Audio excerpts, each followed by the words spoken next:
کہ نبی پاک علیہ السلام نے فرمایا کہ صبر وہ ہے جو پہلے صدمے کے وقت کیا جاتا ہے، جو عین مصیبت جب آئے اس وقت جو لوگ صبر کرتے ہیں اس کو صبر کہا جاتا ہے۔ جس کو ہفتے کے بعد آیا وہ صبر نہیں، وہ تو زخم ہی ٹھیک ہو گیا ہے۔ جس نے 1 مہینے کے بعد کہا ہے مجھے صبر آ گیا ہے تو وہ تو اب تو زخم ہی مندمل ہو گیا، اب تو وقت نے مرہم پٹی کر دی۔ تو سب سے پہلی بات یہ دیکھیے کہ خود پر آپ کو کتنا قابو حاصل ہے، آپ نے خود کس طرح کا رویہ کرنا ہے۔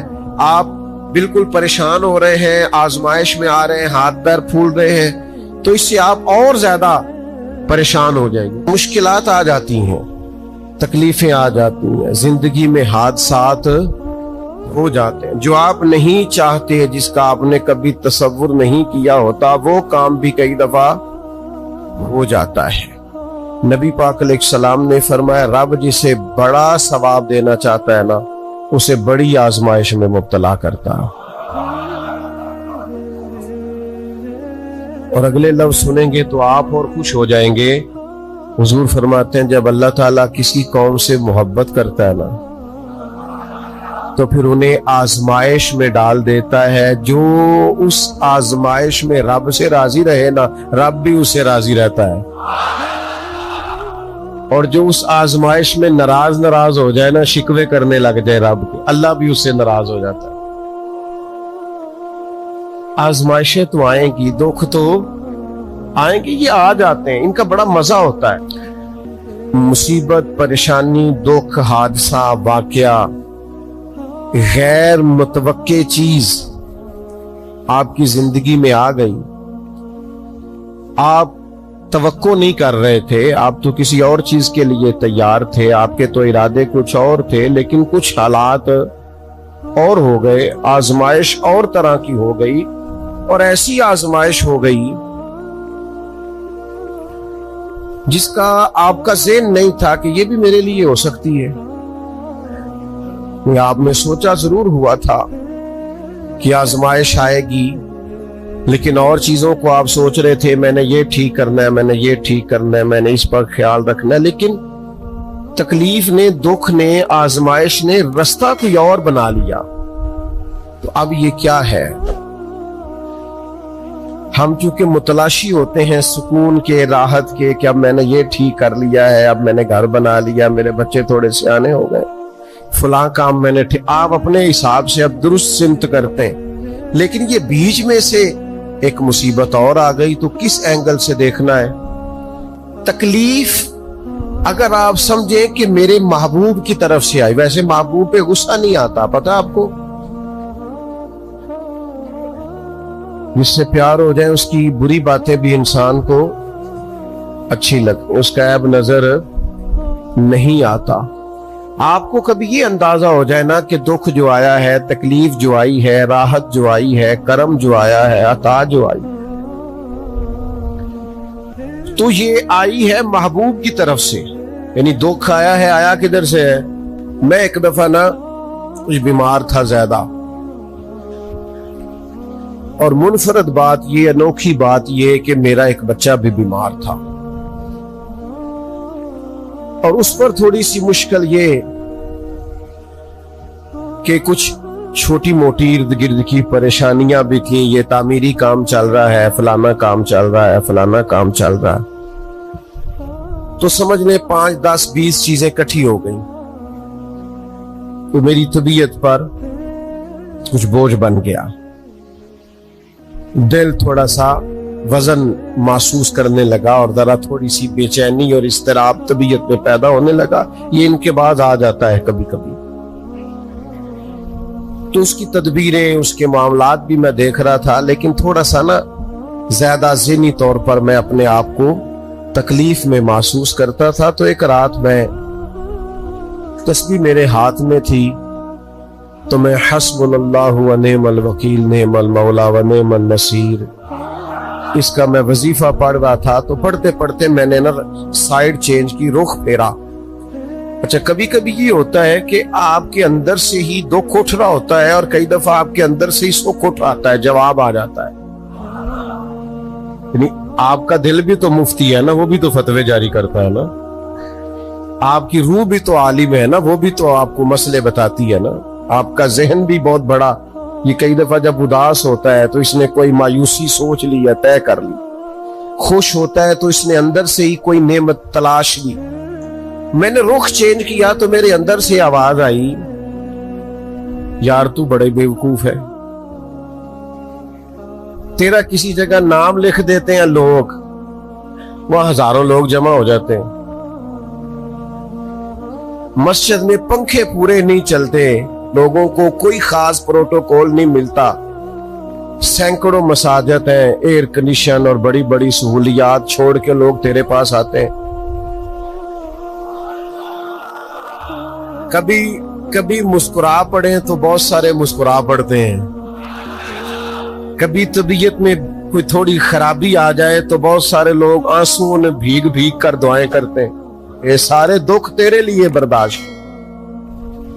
اور تیرے اوپر تھوڑی سی کبھی تکلیف آتی ہے تو طبیعت پہ بوجھ بنتا ہے، اچھا تو بڑا عریس ہے، سکھ سارے قبول خوشی خوشی، اور ذرا 2 4 5 چیزیں کٹھی ہوئی نہیں اور دل تیرا بے چین ہوا نہیں، تو سیانا نہیں.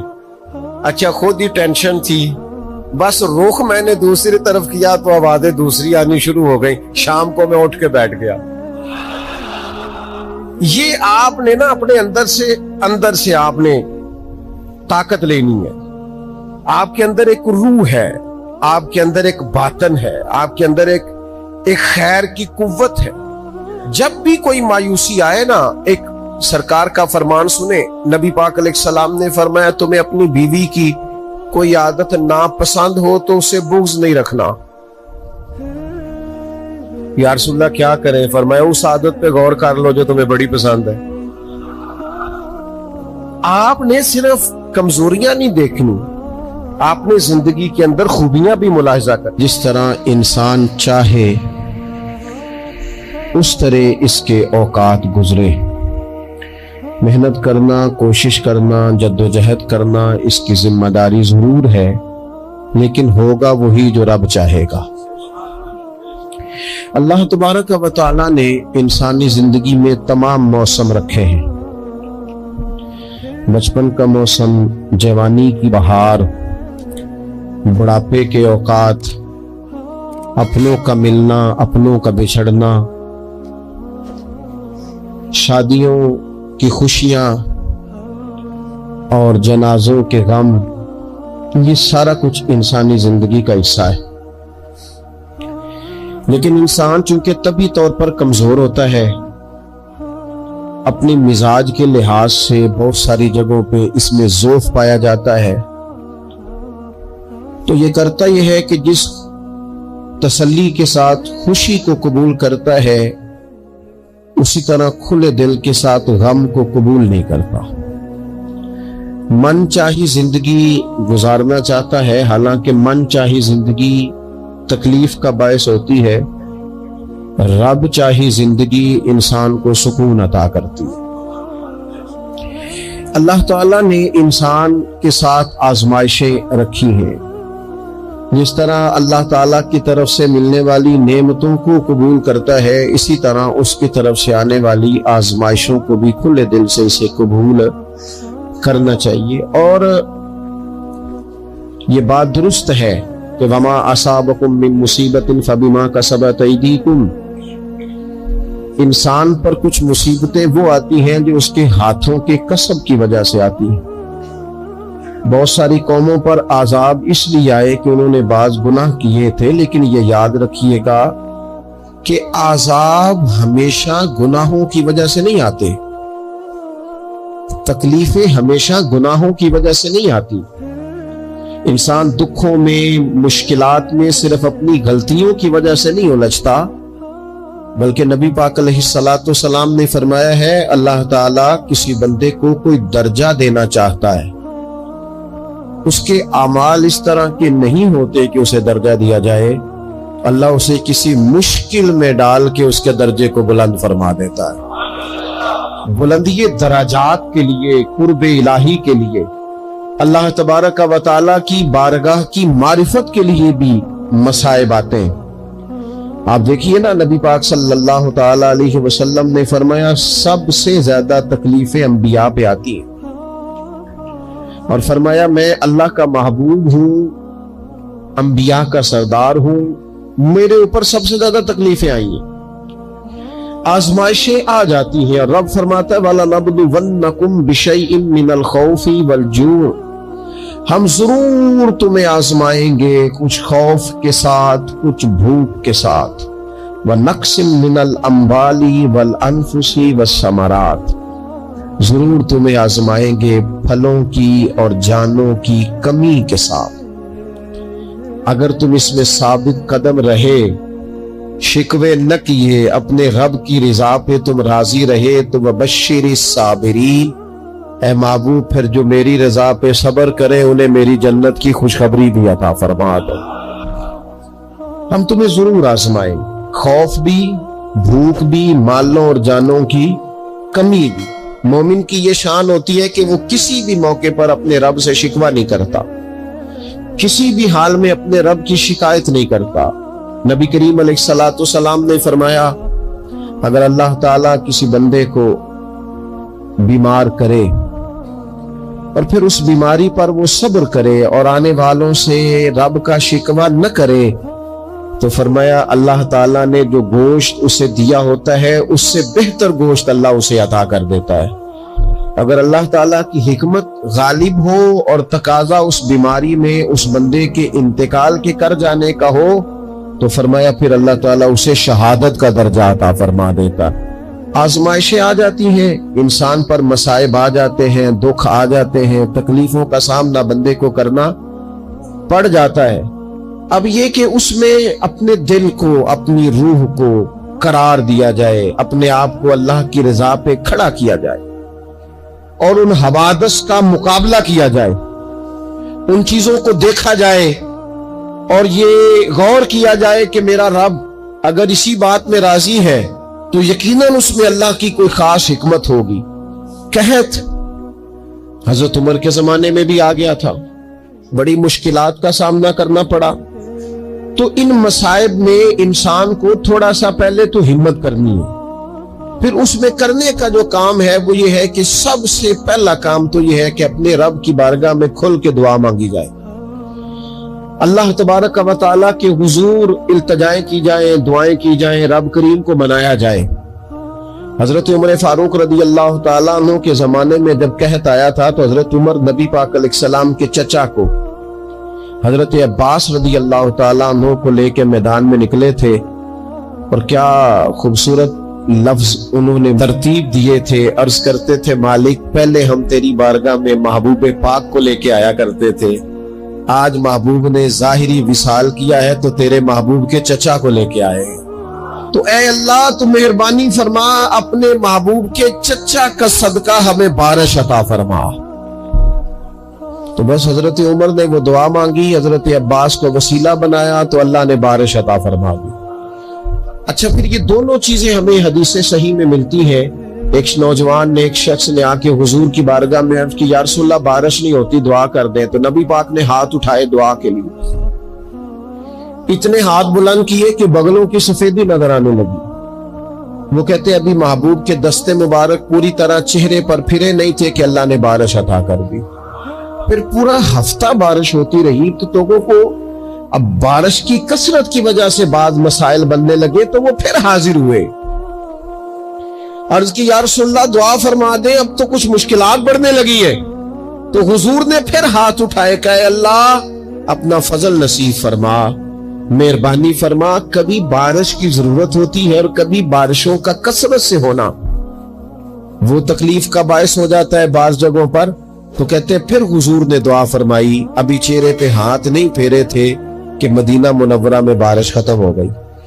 تو سب سے پہلا اور ضروری کام ہمارا آج مزاج بن گیا ہے کہ ہم تبصرے کرتے ہیں، سیاست کرتے ہیں، اس پر بیٹھ کر اب ایک اور دور آ گیا ہے، ویڈیو بناتے ہیں، موبائل چلاتے ہیں، جو کہ بہت بڑا امتحان ہے ہمارے لیے کہ صرف 20 منٹ موبائل کو ہاتھ نہ لگائیں، بہت بڑا امتحان ہے۔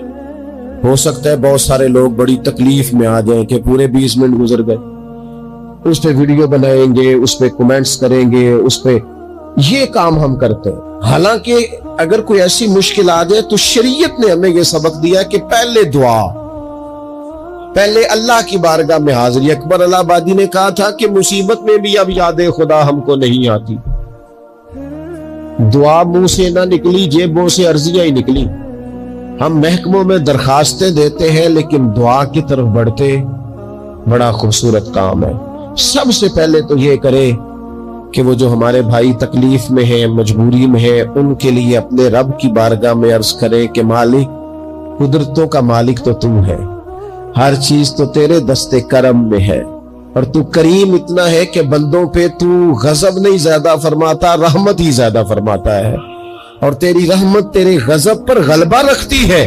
اس لیے مالک تو کرم فرما، اور یہ جو لوگ ہیں تو انہیں اپنے فضل سے ہی آسانی عطا فرما تاکہ اس مشکل سے نکل آئیں.